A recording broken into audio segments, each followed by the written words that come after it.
So, how are credit scores calculated? And not only that, why are they so important? We're going to jump into all that today.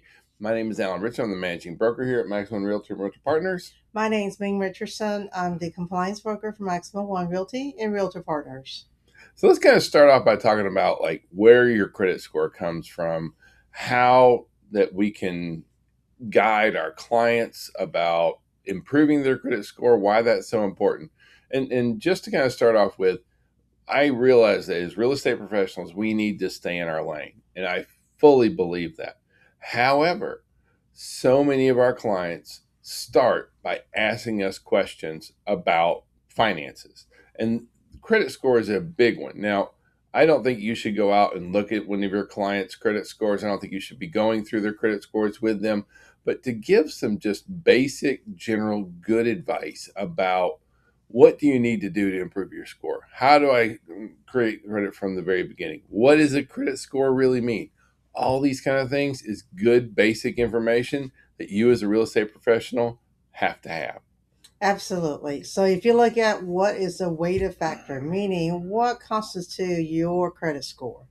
Yeah. So just so you know, your credit score can range anywhere from 300 to 850. Now, a 300 850, credit score is that's as low as it goes, and you'll not buy anything. You can't buy gum with a 300 credit score. Just being straight up. what is a very downgraded is the bottom of the pole.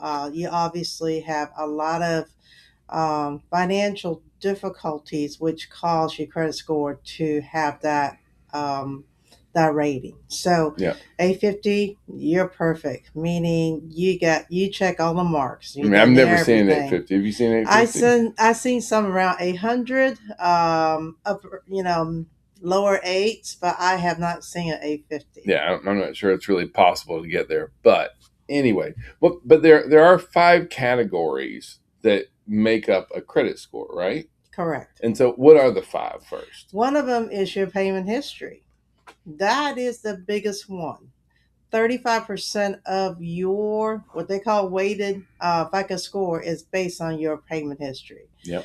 This tells any creditor out there, whether it's a lender, a CarMax, or any J.C. Penney's, some rent to own, what is your ability to pay and good on your words. Yep. So that is 35% of your credit score. All right. So just to sum up to make sure I'm helping everybody out. One is going to be payment history. That's the biggie. The next one is the Amount owed. amount owed. Then we also we're going to be talking about how long your credit history is, how much new credit do you have, and then lastly, what is the mix of that credit? Correct. So you just said on the payment history, that's the big one. That is a big one. You got to pay your bills, right? That's the bottom line. You don't pay your bills, you're not gonna your credit score is going to be extremely low. Okay, that's a nice way to put it. Okay. I was going to say garbage, but we'll go with yours because it sounds like a lot more positive. That is the first one. The next one is amount owed, meaning that if you have a credit limit of $1,000, it is recommended that you do not charge beyond 30% of that credit limit. What happened is when you charge up to $800, $900, that actually have a negative impact on you on credit score. Yeah, you want to run 30% of how much credit you have that you're actually using. You want to leave 70% of your credit out there as potential that you could utilize. And a lot of folks will max their stuff out. And that is one thing that just kicks them right in the teeth out there because even though payment history is the largest at 35%, I mean, amount owed, the credit utilization comes in a really close second at 30% of the credit score is by doing that. And so being able to keep your credit at 30% of the amount that you owe at 30% of what your total credit is really crucial to try and get there. I'm sorry. It's okay. The next one is a length of credit. So what that means that if you ever have a Montgomery Ward credit card, kind of dating yourself a little bit, aren't you, there, chick? Yes. So those are old credit cards. But anyways, don't close them because when you close them, they actually have a negative impact on your credit because these are cards that tells how long you've been on the market as a borrower of Hmm. any credit institution, and what is your history. Well, and you also make sure that you are using them at least a little bit, right? If you don't Put a use tank, it, yeah, yeah, put a tank of gas in it, and then pay it off yeah, every month. Have it automatically drafted every month, so you're not worried about it. Just make sure whatever you spend on your credit card that you're able to pay for them at the end of the month. yep. Now, next one is going to be new credit, right? And so folks are always applying for new credit, but 10% of your credit score comes from how much new credit you have. You do want to have some new credit, but if you have too much new credit, what happens?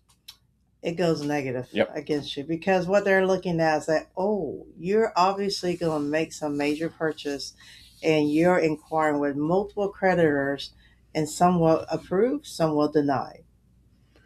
Yep. And then lastly is going to be what your credit mix is. What do you have? A mix of mortgages, car loans, credit cards, all that kind of stuff. And Revolving yeah, installments and stuff like that. So those are all key components as what your mix is. Some of those are steady, and some of them are, you only pay when you have a credit, when you have borrow against it. yep. So your credit score is basically this reflection of you financially. Doesn't mean you're not a good person, that kind of stuff. But It's look, not about the character. yeah, It's about the risk assessment from the investor. and you need your credit score to open doors for home ownership. Not only opening doors, but also like on all of your different loan types, whether it's FHA, conventional, that kind of stuff. They're all going to have a minimum credit score required. If you don't get that, you're not going to qualify. But in probably more important than that is that it's not just about hitting that minimum, because that minimum, like in most, you can't utilize down payment assistance in a lot of cases. You can't utilize buy downs and these kind of things when we are not or when we don't have a high enough credit score. And so what happened is that, out in the lending world, you'll hear a lot of people talk about down payment assistance. Um, it is down payment assistance is designed for the first time home buyer, and what it does is that it helps the first time home buyer secure a home. With that said, every down payment assistance has a string attached, meaning whether or not you had enough household to qualify for this down payment, whether or not if you live in a local geographic area that qualify for a down payment assistance, whether or not if you make too much money for down payment assistance.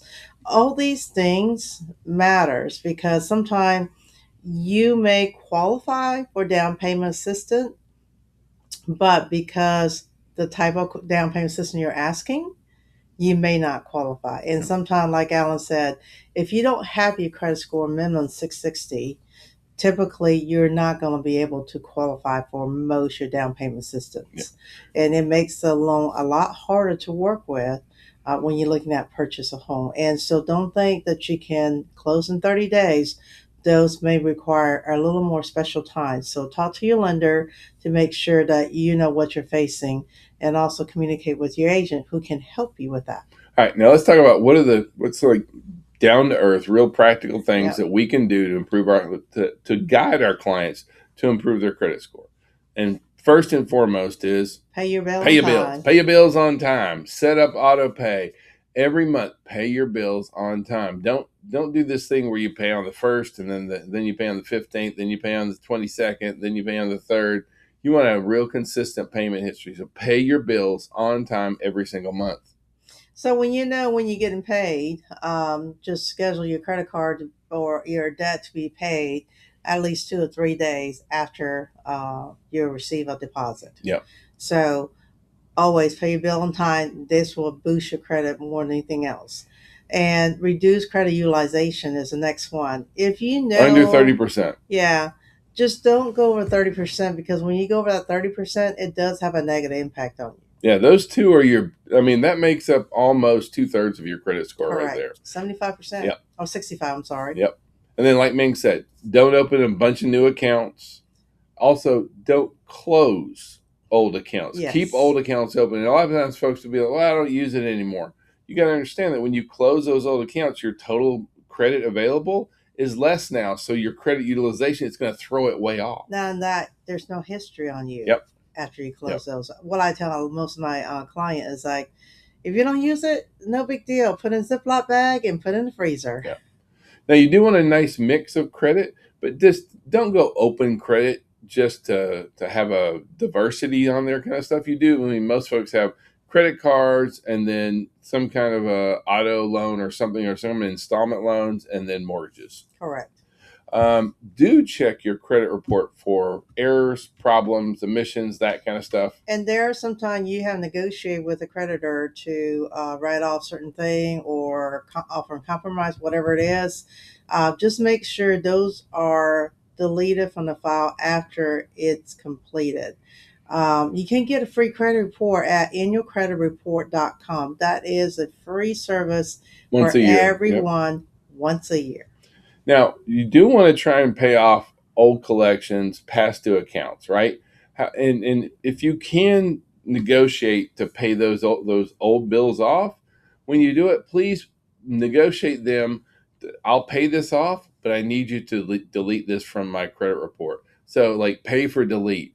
I'll pay this off. I may owe this amount, but this is what I can pay. But I also need you to remove it from our credit score. Then I'll pay you off right now, kind of thing.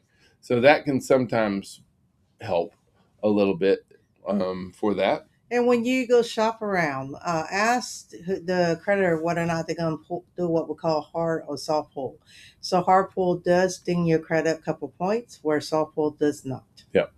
Now, we know a lot of folks that follow like different financial people's advice, like Dave Ramsey's, like live like no one so they can live like no one. And we're not opposed to that. But if you don't have credit, you don't have a credit score. Without a credit score, you're not going to buy a house. I mean, unless you're buying cash, which I think is wonderful if you have the cash to buy it. But so many of our borrowers and our buyers don't have that. So you have to have credit. So how many credit lines do they need? Minimum 2.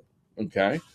And so a lot of our folks, it's not that they may have bad credit, they just don't have any, or they don't know how to build it. So let's talk about, how do you build credit from scratch? So you can get a secure credit card for one, and it's basically deposit based. So you deposit the money in there and you utilize it. And when you get ready to use more of it, you deposit more in there. Well, really what normally happens is the more you charge something, you pay it off. You do it, you pay it off. All of a sudden they raise your credit limit without raising how much that you need to put in. At some point they'll let you won't have to be a secure credit card either way. Correct. Or anymore. Sorry. Correct.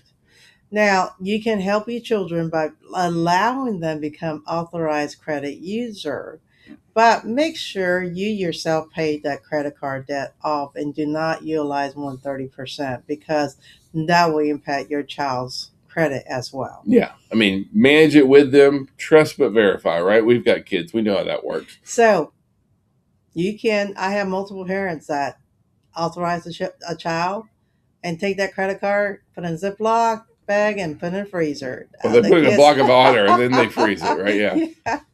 So, this will help them build credit. Yeah. So the other one is take a credit builder loan. Okay.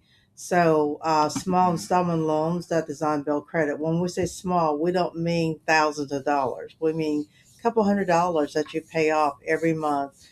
$25, $40, $50, whatever it is, for 6 months. Yep. This will help you build your credit.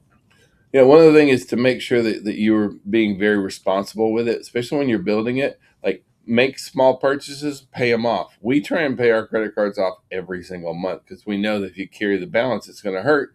And sometimes there can be benefits for it, right? The interest rate on that is incredibly huge. And if you just make the minimum balance on a credit card, you'll never pay off that debt for a very long time. Yep. So now Fannie and Freddie are now allowing some new data, new information to go into the credit score reporting. So both on FICO 10T as well as Vantage Score, which are two competing models for how we get credit scores on their kind of stuff.